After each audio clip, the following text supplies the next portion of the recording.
হরে কৃষ্ণ। সকলের চরণে জানাই সশ্রদ্ধ প্রণিপাত। আপনাদের সবাইকে জানাই দৈনিক গীতামৃতের 284তম পর্বে সুস্বাগতম, কৃষ্ণপ্রীতি এবং শুভেচ্ছা। দৈনিক গীতামৃতের আজকের এই পর্বে আমি আপনাদের নিকট আলোচনা করব ভগবদ গীতার 7ম অধ্যায়ের 24 বা 24তম শ্লোক নিয়ে। আপনারা সকলে ধৈর্য ও মনোযোগের সহিত সম্পূর্ণ ভিডিওটি শেষ পর্যন্ত দেখুন, সেই সাথে শ্লোকের মাহাত্ম্য ও তাৎপর্য হৃদয়ঙ্গম করার প্রচেষ্টা করুন। আমি শুরু করছি, আপনারা সাথেই থাকুন। ওম নমো ভগবতে বাসুদেবায়, ওম নমো ভগবতে বাসুদেবায়, ওম নমো ভগবতে বাসুদেবায়। শ্রীমদ্ ভগবদ গীতা 7ম অধ্যায় বিজ্ঞাদিয়োগ। শ্লোকটি হচ্ছে ভগবান শ্রীকৃষ্ণের। ওম অবিয়ক্তম বিয়ক্তিম আপন্নম মন্যন্তে মাম বুদ্ধয়ঃ পরম ভাবম অজানন্ত মমাব্যম অনুত্তমম। অনুবাদ: আমার সম্বন্ধে অজ্ঞ বুদ্ধিহীন মানুষেরা মনে করে যে আমি পূর্বে অব্যক্ত নির্বিশেষ ছিলাম এবং এখন ব্যক্তিসত্তা পরিগ্রহ করেছে। তাদের অজ্ঞতার ফলে তারা আমার অব্যয় ও সর্বোত্তম পরম ভাব সম্বন্ধে অবগত নয়।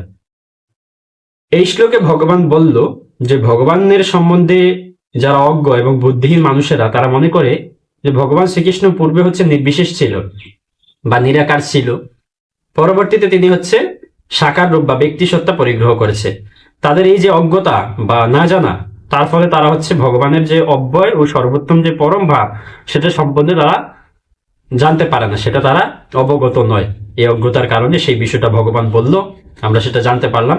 তো এই শ্লোক সম্বন্ধে শ্রীল প্রভুপাদ কি মন্তব্য করছেন সেই বিষয়টা আমরা তাৎপর্য থেকে দেখে নিই। তাৎপর্য: পূর্ববর্তী শ্লোকে দেবোপাসকদের অল্প বুদ্ধি সম্পন্ন বলে বর্ণনা করা হয়েছে এবং এখানে নির্বিশেষবাদীদেরও সেই রকম বুদ্ধিহীন বলে বর্ণনা করা হচ্ছে। ভগবান শ্রীকৃষ্ণ তার স্বরূপে অর্জুনের সঙ্গে এখানে কথা বলছেন, অথচ নির্বিশেষবাদীরা এতই মূর্খ যে অন্তিমে ভগবানের কোনো রূপ নেই বলে তারা তর্ক করে।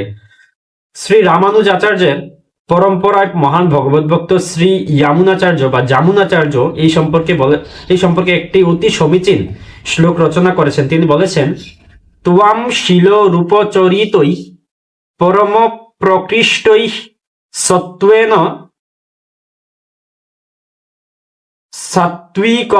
সাত্ত্বিকতয়া প্রবলৈশ্চ শাস্ত্রৈঃ প্রখ্যাত দৈব পরমার্থবিদাম মতৈশ্চনৈ বাসুর প্রকৃতয়ঃ প্রভবন্তি বুদ্ধম।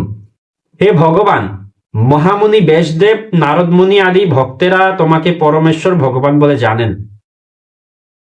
বিভিন্ন বৈদিক শাস্ত্র উপলব্ধির মাধ্যমে তোমার গুণ, রূপ, লীলা সম্বন্ধে অবগত হওয়া যায় এবং এভাবে জানতে পারা যায় যে তুমি পরমেশ্বর ভগবান। কিন্তু রজ ও তমগুণের দ্বারা আচ্ছাদিত অভক্ত অসুরেরা তোমাকে জানতে পারে না। তোমার তত্ত্ব হৃদয়ঙ্গম করতে তারা সম্পূর্ণ অসমর্থ। এই ধরনের অভক্তেরা বেদান্ত, উপনিষদ আদি বিভিন্ন বৈদিক শাস্ত্রে অত্যন্ত পারদর্শী হতে পারে, কিন্তু তাদের পক্ষে পরমেশ্বর ভগবানকে জানতে পারা সম্ভব নয়। স্তোত্ররত্ন 12। ব্রহ্মসংহিতাতে বলা হয়েছে যে কেবল বেদান্ত শাস্ত্র অধ্যয়ন করলেই পরমেশ্বর ভগবানকে জানতে পারা যায় না। তার কৃপার ফলেই কেবল তাকে পরমেশ্বর ভগবান রূপে অবগত হওয়া যায়।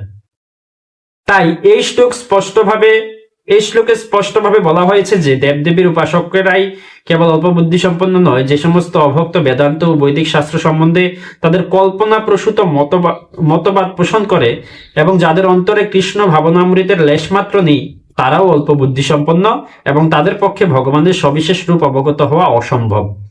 যারা মনে করে যে পরমেশ্বর ভগবান নিরাকার, তাদের অবুদ্ধয় বলে বর্ণনা করা হয়েছে, অর্থাৎ যারা পরম তত্ত্বের পরম রূপকে জানে না। শ্রীমদ্ ভাগবতে বলা হয়েছে যে অদ্বয় জ্ঞানের সূচনা হয় নির্বিশেষ ব্রহ্ম থেকে, তারপর তা পরমাত্মার স্তরে উন্নীত হয়। কিন্তু পরম তত্ত্বের শেষ কথা হচ্ছে পরমেশ্বর ভগবান। আধুনিক যুগের নির্বিশেষবাদীরা আরো বেশি মূর্খ, কারণ তারা এমনকি তাদের পূর্বতন মহান আচার্য শঙ্করাচার্যের শিক্ষা অনুসরণ করে না, যিনি বিশেষভাবে নির্দেশ দিয়ে গেছেন যে শ্রীকৃষ্ণ পরমেশ্বর ভগবান। নির্বিশেষবাদীরা তাই পরম তত্ত্ব সম্পর্কে অবগত না হয়ে মনে করে যে শ্রীকৃষ্ণ ছিলেন দেবকী ও বসুদেবের সন্তান মাত্র, অথবা একজন রাজকুমার, অথবা একজন অত্যন্ত শক্তিশালী জীব মাত্র। ভগবদ্গীতায় 9ম অধ্যায়ের 11 শ্লোকে ভগবান এই ভ্রান্ত ধারণা নিন্দা করে বলেছেন, অবজানন্তি মাম মূঢ়া মানুষিম তনুম আশ্রিতম তো অত্যন্ত মূঢ় লোকেরাই কেবল আমাকে একজন সাধারণ মানুষ বলে মনে করে অবজ্ঞা করে। প্রকৃতপক্ষে ভক্তি সহকারে ভগবানের সেবা না করলে, কৃষ্ণ ভাবনা অর্জন না করলে শ্রীকৃষ্ণকে উপলব্ধি করতে পারা যায় না।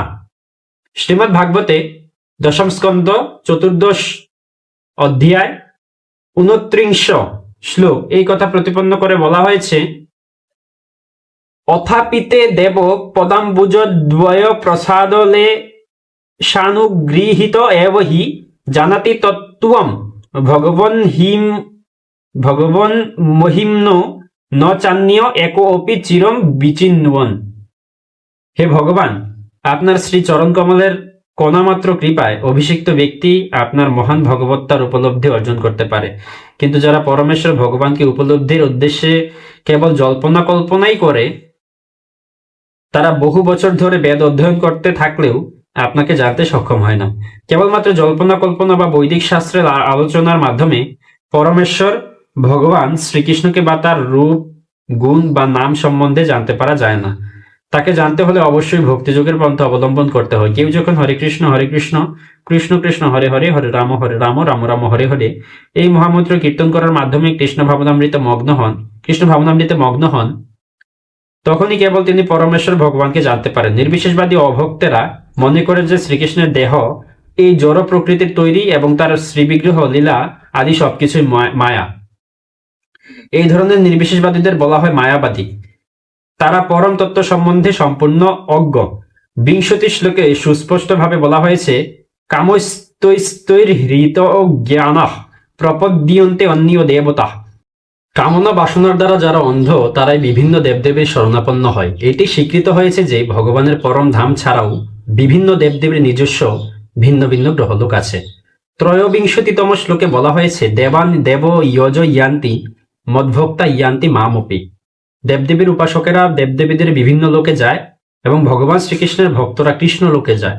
যদিও এই সব কিছুই স্পষ্টভাবে বর্ণনা করা হয়েছে, তবুও মূঢ় নির্বিশেষবাদীরা ভগবানকে নিরাকার এবং তার এই সমস্ত রূপকে আরোপিত বলে দাবি করে।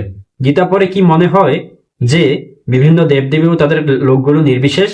এটি অত্যন্ত স্পষ্ট যে পরমেশ্বর ভগবান শ্রীকৃষ্ণ ও বিভিন্ন দেবদেবীরা কেউই নির্বিশেষ নন, তারা সকলেই সবিশেষ ব্যক্তি। শ্রীকৃষ্ণ স্বয়ং পরমেশ্বর ভগবান এবং তার স্বীয় ধাম আছে এবং দেবদেবীদেরও নিজস্ব গ্রহলোক আছে। তাই পরম তত্ত্ব নিরাকার এবং তার রূপ আরোপিত মাত্র অদ্বৈতবাদীদের এই মতবাদ সত্য বলে প্রমাণিত নয়। এখানে স্পষ্টভাবে বর্ণনা করা হয়েছে যে পরম তত্ত্বের সবিশেষ রূপ আরোপিত নয়। ভগবদ্গীতা থেকে আমরা স্পষ্টভাবে বুঝতে পারি যে বিভিন্ন দেবদেবীর ও ভগবানের রূপ একই সঙ্গে বিদ্যমান এবং ভগবান শ্রীকৃষ্ণের রূপ সচ্চিদানন্দময়। বেদেও বারবার প্রতিপন্ন করা হয়েছে যে পরম তত্ত্ব হচ্ছেন আনন্দময় অভ্যাসাত, অর্থাৎ স্বভাবত তিনি চিদ ঘনানন্দ এবং তিনি অনন্ত মঙ্গলময় গুণের আধার। গীতাতে ভগবান বলেছেন যে যদিও তিনি অজ অর্থাৎ জন্মরহিত, তবুও তিনি আবির্ভূত হন। ভগবদ্গীতার মাধ্যমে ভগবানের সম্বন্ধে এই সমস্ত তত্ত্ব আমাদের উপলব্ধি করতে হবে। পরমেশ্বর ভগবান যে কিভাবে নির্বিশেষ হতে পারেন সেটি আমরা বুঝতে পারি না। গীতার মত অনুসারে নির্বিশেষবাদীদের আরোপিত তত্ত্ব সম্পূর্ণ ভ্রান্ত। এখানে এটি স্পষ্ট যে পরম তত্ত্ব ভগবান শ্রীকৃষ্ণের রূপ এবং ব্যক্তিত্ব দুটিই আছে। তো এতক্ষণ ধৈর্য ধরে মনোযোগ সহকারে আমাদের সাথে থাকার জন্য সবাইকে অসংখ্য ধন্যবাদ ও বিশেষ কৃতজ্ঞতা জানাচ্ছি। সকলে ভালো থাকুন, সুস্থ থাকুন, আমাদের সাথে থাকুন। হরে কৃষ্ণ।